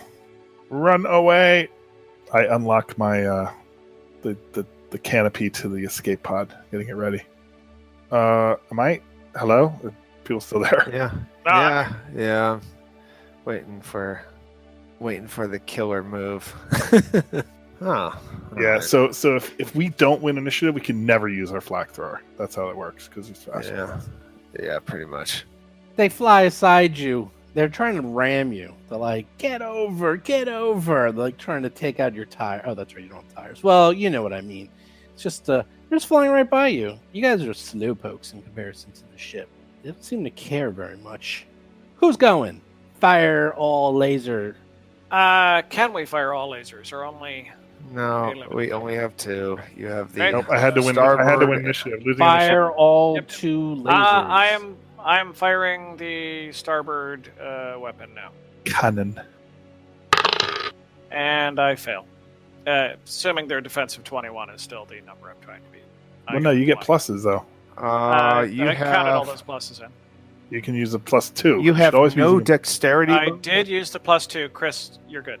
Well, do you also get the +3? Did you use I the did not take an extra duo +3. I thought only toe- one. When for an earlier conversation, only one of us can use it. I needed to announce it. No, there's any two checks per round. Anyone can use the +3. Okay, great. +3 then. I'll say you I thought used it. I thought it's +1 across the board, and then you can use the +2 for any 2 checks. The +2 was the old ship. We upgraded the computer at level. This is how it Uh, works. There's a +1 on all your piloting checks. There's a +2 on all computers checks, and there's at any point in time you can take 2 +3s. That's how it works. Then I have a 21, but only a 21. That +2 that I added was actually the +3 that apparently was the optional. So there it is. Well, you also get +2 for the computers. So Okay, you would there we go. actually get- Then fine. So it's a yeah, 23. you should have plus. You hit. 2 damage. And 5 damage. 5 points of damage. Okay, can Mo roll for turret? Sure. Jesus Christ! I rolled a 4. 5. 5 for a 20 and I missed. So I am done. We don't get your missed. +3 No, also, I, no? I That's all added in, Chris. Ugh. Yeah, you get the +3. Oh, Yep, so missed. annoying. Shoot them both. Light plasma cannon. For a 21, that easily hits. 2d12. 10! That's it. 10 points of damage on your starboard. Oh, you only got two shields left on that starboard side. Here comes the torpedo. Away! What? Rolled a 1. Good thing those torpedoes have quantum special properties, as it misses you and comes back around for a second bend. Oh, that's not good. That's an automatic crit for a 20. We Ooh, plus 15 points of damage. So that's 13 on the hull. And It didn't hit the shields in the same place, though, because it came back around from the other side. no, you guys, it hits that side 4 times in a row. It keeps hitting that side. Well, what you said is the first miss of the torpedoes is they come back around from the other side. But that- They don't. They come back around. I was because using it your hits- words. So that would have hit. Then yeah, I comes but back that's- around and then goes after the same. I think it was after the same spot. Okay, see, that's. Oh, I don't write the rules. I'm just telling you what they are. I was trying to work with what the judge Yeah, said. they, That's all. you know what? They actually should change those rules. I kind of like that idea Valve has. 94. What is 94? Your power core is glitching. We don't need that power core. Bag of shells. We'll get another. Okay, so next round, or Next round. I'll have to readjust the shields. Well, you have no shields on the starboard side, so at all. Oh, actually, your critical threshold's a 13, so they hit you twice. Hold on. And 68 your engines. So your engines and your power core are glitching. We don't need that. As long as our guns work. That's really all I care about. The guns are fine. Mo's gonna polish the turret there a little bit, make sure it's shiny. It's so crucial to win initiative because they could just keep punishing us. On Yeah, that side. well, they can just kill us. just roll. Let's just get this moving along. Well, no, who's gonna do what? So, Mo's doing the same thing. I'm wondering if I should take over a gun and Rusty should pilot. I wonder because it's just If you'd like. I mean, at the moment, you have a higher initiative than I. Well, actually, I have the same number of ranks. Same initiative. That's right, because piloting skill doesn't really affect anything in this. It's kind of fascinating. I mean, it affects All right, certain if you special like. maneuvers and stuff, but I mean, And you if know. you have a plus 11, then I'll do the starboard port stuff, and you take the turret. I mean, I'm is missing it? by one. Yeah, I mean, I'm guessing. So I guess a lot depends on ridiculous. initiative, but we have to decide first, though, right? What we choose. Yes. All right, so I'll take a round of. Let's do that. I guess let's switch. I'll take a round of gunning, Great. I am a pilot for this round.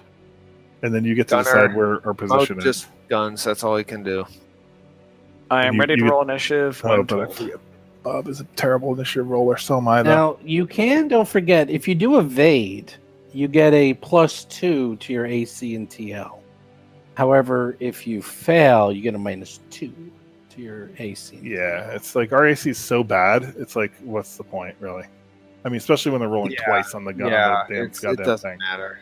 I mean, the missile is an automatic hit. It'll never miss. I actually missed twice already, but yes. No, the missile missed twice. No, No, with the retry, it's on. The retry, it's basically never gonna automatic. Yeah, that's yeah. the point.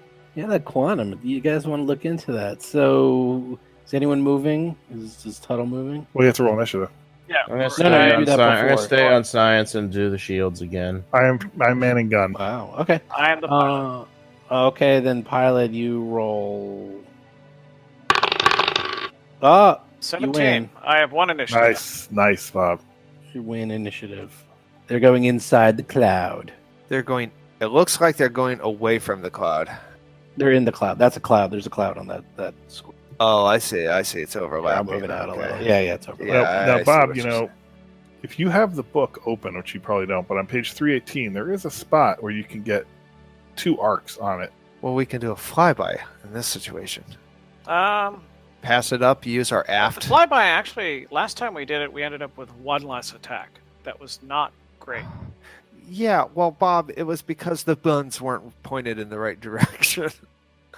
Okay. I mean, if we pointed in the right direction, we can use our. Oh, actually, the aft. The flak thrower is only defensive because it doesn't say that. It says it's a short range weapon. What I'm seeing is, in that space, we would be able to use all 3 guns without any other special individuals. Yes, that is correct. Yeah, and we have the and we have the movement in order to move there, pointing in the correct direction. Yep.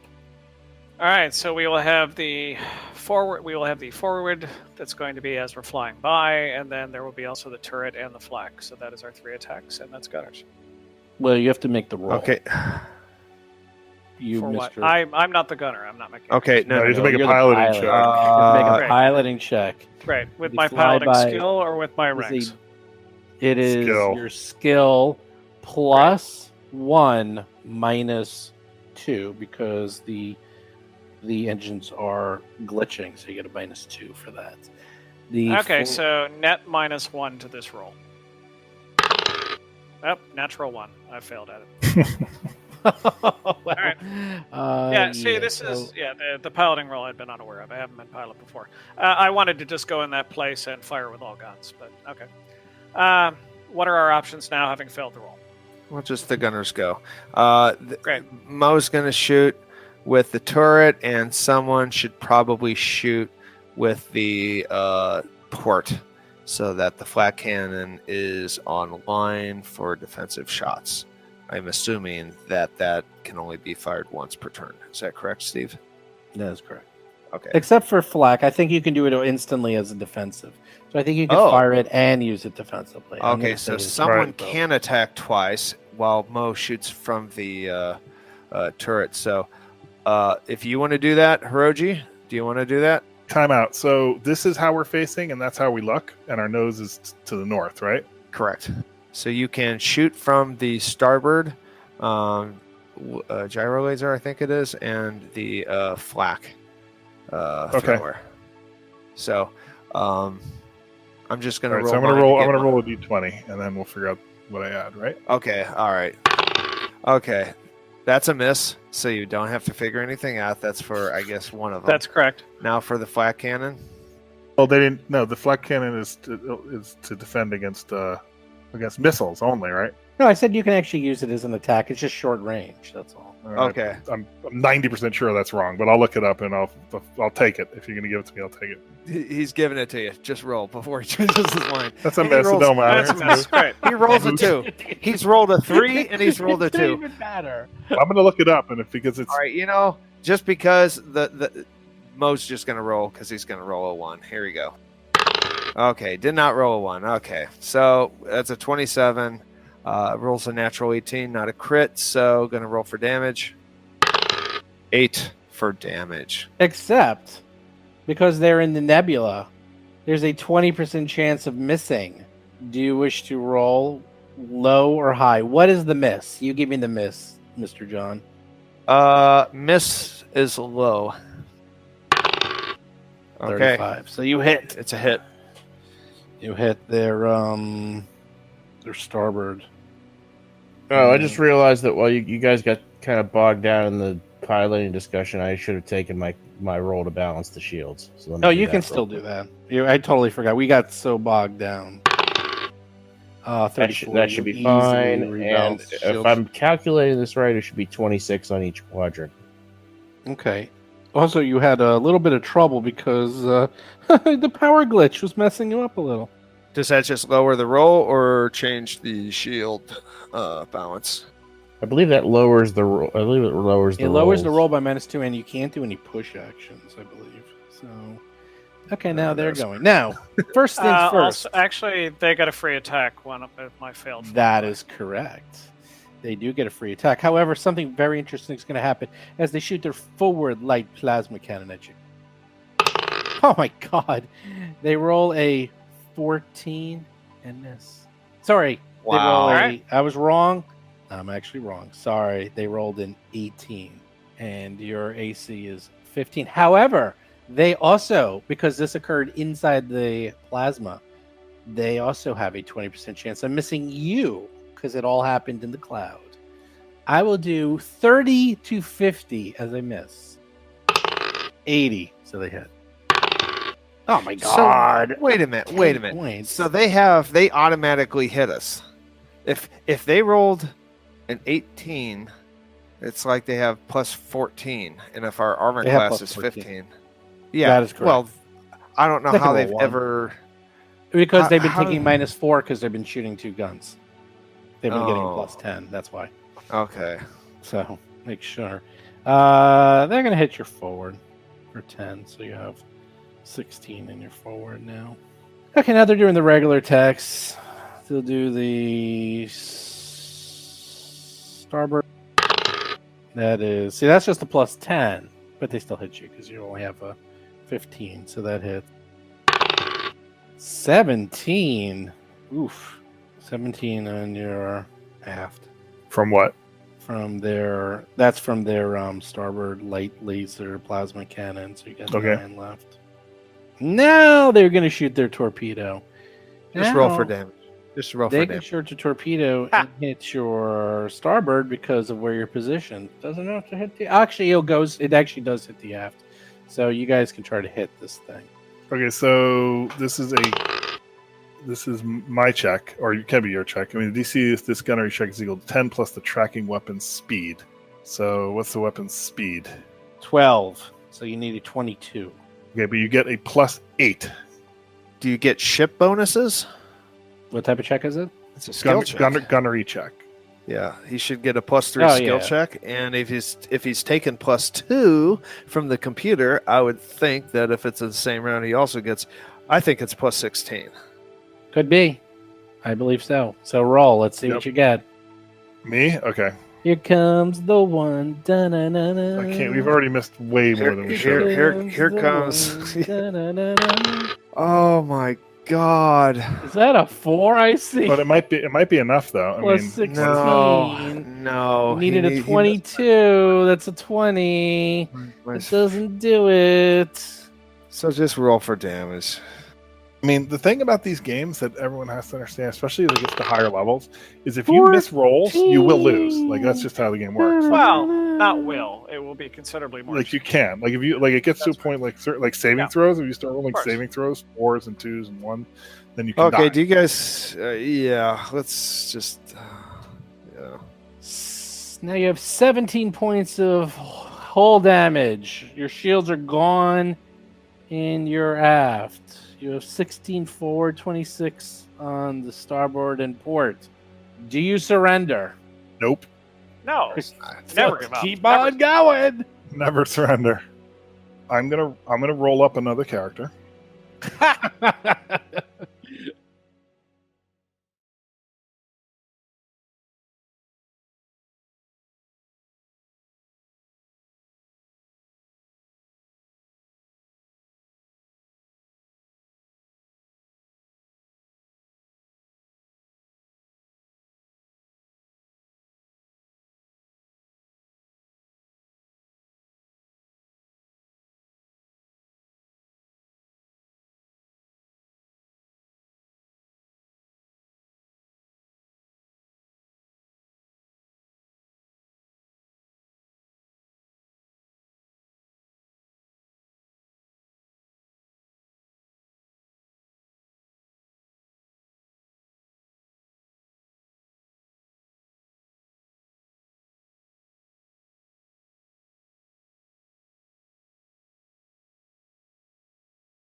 Hey everyone, Steve here.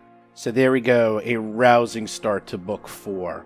So I'll tell you something, I love Paizo and I love Starfinder, but every single one of these books, they always start them out the same way, with Starship Combat.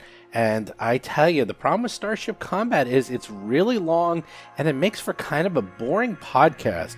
If you guys remember, I even just cut out the Starship Combat in one of the episodes because I felt it was so boring.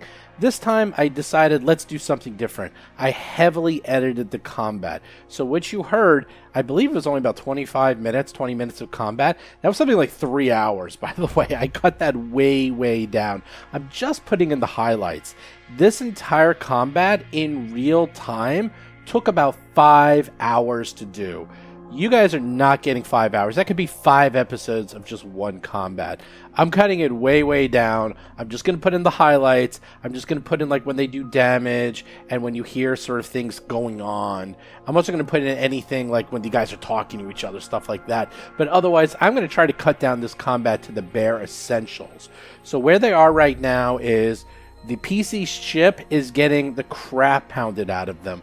they're about like, I think a third of their shields are left, and they've barely touched the Atlantis ship. And this combat actually does get pretty good, because I'm going to say that it gets really hairy towards the end, so I didn't really want to cut it out, and there are consequences, so I didn't want to cut it out completely. But I will say that they're not doing so great. Of course, rolling all those ones did not help. And for those of you new to the show, don't worry, it does pick up. Again, I hate that it starts off with Starship Combat, because it's not the greatest way to start off a new book, but it picks up big time. We've already run a couple of episodes, and I tell you, this is one of my absolutely favorite books. People love this book. When they get to the place they're going, it's really cool. There's a lot of fun things going on, and these guys really shine, and I promise you, I absolutely promise you that something mind-blowing is going to be happening in the next upcoming episodes. Something that changes the party permanently, forever. And I don't mean like, oh, I get a new gun or a new weapon. Big changes are coming. So before I get to the contest, let me start a new segment. Again, I am sitting down, me and Param from the No Direction podcast. We have a brand new segment where we're going to be taking your questions and answering them. And let's kick it off with our new segment that doesn't even have a name yet. So rather than doing the GM PC tip like I've been doing for the last year and a half, I thought I would mix it up. I thought I would invite GMs onto the show who have been doing this as long as I have, who might have different perspectives and different ways of doing things, and you'll be able to get answers to your questions that you can ask us. You can just write us here at the show, at the Discord channel. You just go to discord.rollforcombat.com, and we will take all your questions and answer them. And right now, my very first guest is going to be Param from No Direction.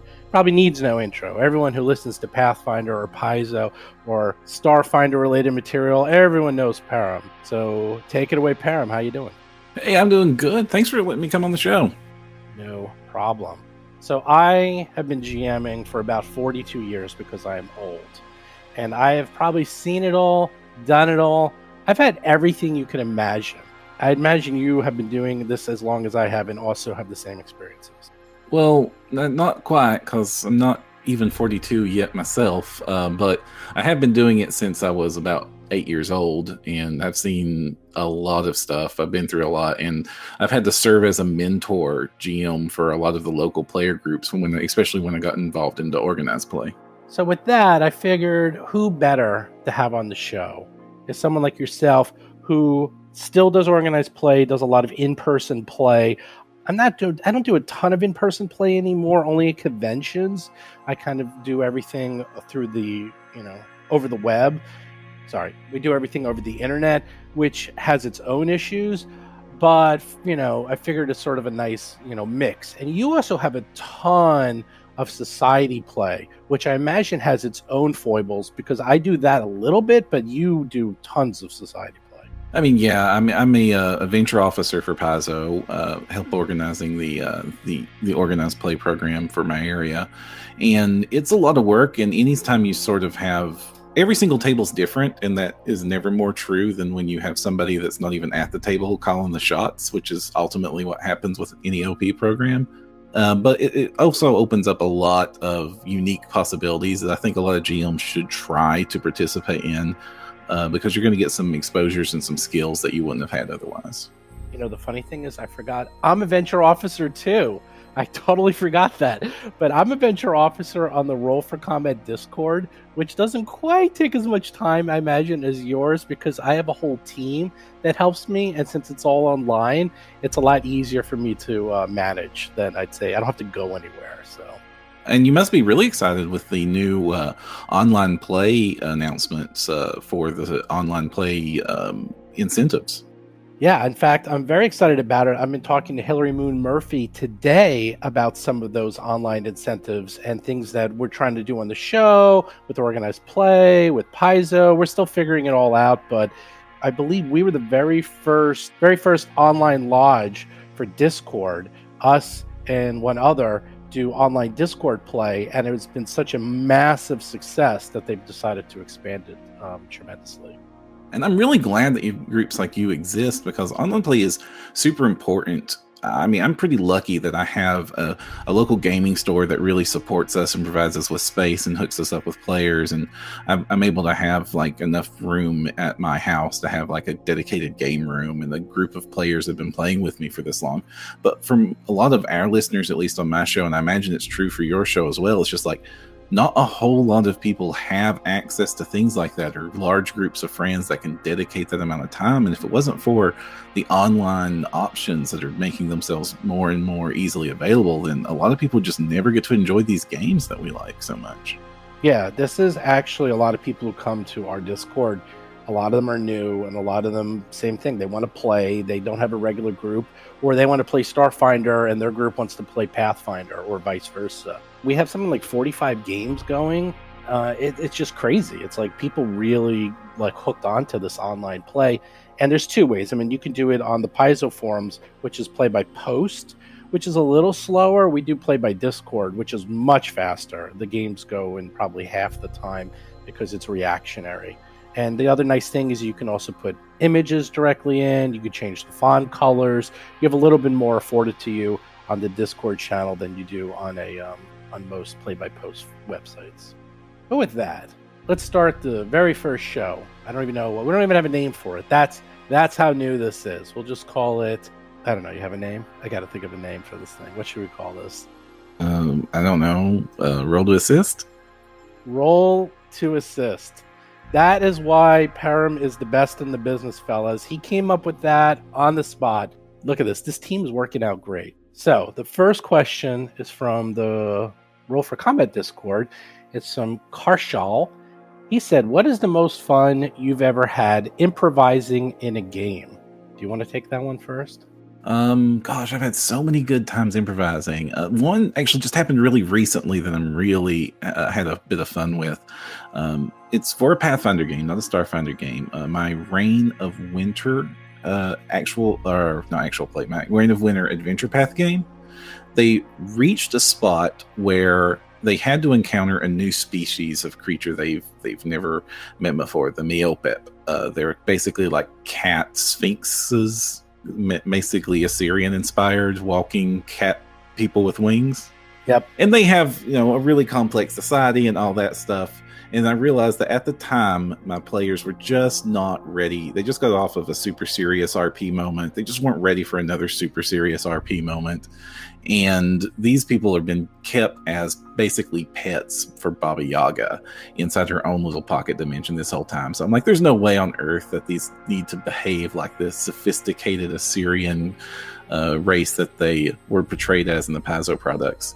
And so right on the cuff, what I ended up having to improvise just throughout their entire backstory, the entire scene, and just had them greet the players as if they were this magnanimous race of queens and defenders, and they had to wait for the royal ritual in which the sun rose high in the sky and shone through a giant ruby at the top of the palace, which made a single dot begin to chase around the palace, and everyone went insane chasing the dot. And so I completely recast the entire race as house cats, pets that do not know what the real world is.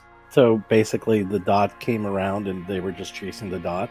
Exactly. They had turned this into this holy ritual of chase the dot.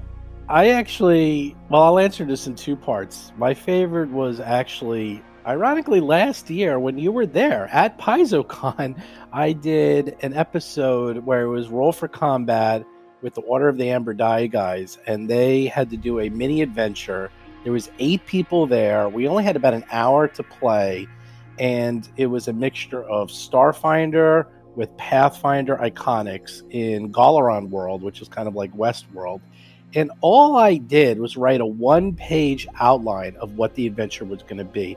There was an intro, there was 3 encounters, each one was different. One was combat, one was puzzle, and one was social. And that's all I had. And I figured I'll just do the rest by improv. And you can listen to that. That's episode 36.5, which is from June 4th on the Roll for Combat website. And that whole thing is improv. And that was probably my most fun. And that just leads me to my question/answer is, 95% of what we do, even if it's written, at least for me, is improv. Like, these guys, at least the guys I play with, they're smart, they're sharp, they're always they're not trying to break the adventure, but they want to know things that aren't written down. They always want to know, can I do this? Can I do that? And you got to come up with answers on the spot all the time. So I think any GM just has to realize if things aren't written down, just go with it. Just go with something you feel comfortable with, and that's fine. And just maybe take notes so you remember what you said. But yeah, I was about to say that note thing because you need to remember it next week. Exactly. But you're going to be improvising all the time. Like, there's big improv, like what you did, but there's small improv of they'll ask, what does this person look like? Or what are they holding? And you got to be very careful because you might say, oh, I don't know, they're holding like this dagger. And they're like, oh, really? I really needed a dagger right about. You're like, whoops, and then suddenly start down this whole path of insanity that you didn't mean to. But that's just the breaks. That's just how it goes. I really think that you just need to not worry so much about having to improv like they said, because as long as you're having fun and you're relaxed and you don't panic, your players are never going to even know what you improv'd and what was meticulously planned in advance, and never tell them. That's the secret. You're going to be very tempted at the end of the game saying, oh man, I just pulled that all out of my rear end. And don't do that to yourself, because then the players will think that, oh, he saw everything coming. He had all the answers. Yeah, that's right. You're like Scotty in Star Trek when they always ask, like, oh, how long will it take for you to fix the engines? And you just keep saying, oh, it's absolutely impossible. We'll never get them fixed. And then they always get fixed. And then you seem like a miracle worker. It's the same thing. You're like, oh, yeah, I had everything planned ahead of time. It all came together. And you're just making it up as you go along. So one of the things you're going to want to have when you're doing any sort of improv is a list of names. And that's kind of an old school advice piece that you're going to see everywhere. But another thing that I found super helpful to have around is a small list of physical descriptions about a character, such as they have a cut on their left ear, or one of their eyes sags lower than the other, or just simply that they have a shock of blonde in their hair as opposed to everything else. Just these creative little details that you can just reference in a moment, scratch it off and note which character you used it on, will help make the character seem so much more detailed that your players will think that you came up with them in advance, and it will be less obvious that you're improvising everything, especially if you're not going to have to go when they ask for what they look like. Yeah, one of my things that I like to do is I often give people names that are semi-silly. It's like if you just use odd names, they never forget the odd names. But if you say, oh, that's like Kruntuka X the Fifth, you're like, what? And no one's going to remember that. No one can spell it. It's just kind of out there. That's actually one of my pet peeves, is these bizarre names that they often use in these pre-written products are just not memorable. Like, they're weird, but they're not memorable. So I try to combine that, try to have memorable and weird names, or even memorable normal names with silly descriptors after them. So there we are. Thanks a lot, Param. Our segment Roll to Assist. If you have any questions, feel free to ask me or Param. You can go to my Discord, rollforcombat.com, or go to the No Direction Discord and just ask us questions. Both of us are on there all the time. But let's get to the main event, why a lot of people are here. You want to know about PaizoCon. Once again, I'm going to ask a question. Take a note. Write down the answer. In several weeks, when the contest officially opens, you need to know this answer. So here's the question. The question is, what did Tuttle discover when he performed the second scan on the enemy ship? That's all you need to know. Go back and listen if you don't remember, but he did a second scan and he found something very specific on the enemy ship. Keep that in mind. Remember that. Write that down. And in several weeks from now, you're going to have to enter that into the contest. So a few things about the contest. Don't forget, you must be a member of the Roll for Combat Discord in order to enter. To do that, very simple. Just go to discord.rollforcombat.com and voila, you will be a member. And a few other real quick show notes. As you all know, we have a new podcast every single Tuesday. Please subscribe to us on iTunes and Android, and we do have Jason's Talking Combat column every Thursday. Also, Paizo has asked me to remind you to do check out Starfinder Wednesday on the Paizo Twitch channel. Every single Wednesday late afternoon, Paizo talks about Starfinder on their Twitch channel. Do check out that show. As I've said about 1 trillion times, do check out the Discord at discord.rollforcombat.com. And if you become level 10, you get a free t-shirt. Do check out the games on our Discord. We do lots of society games.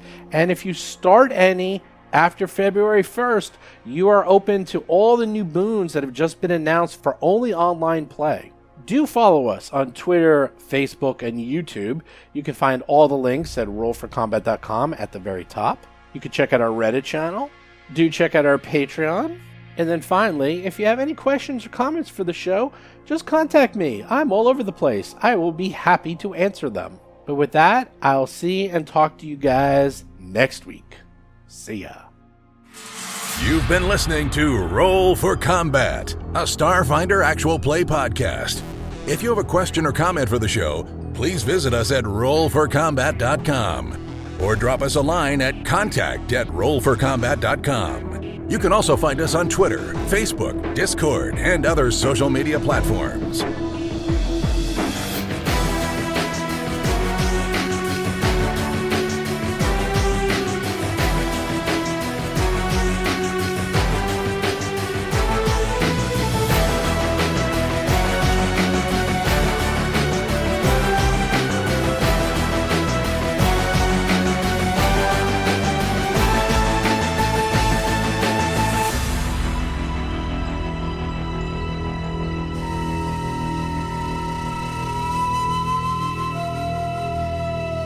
You've been listening to Roll for Combat. Until next week, always remember that you're not the first person to yell "Freebird" at the Bard.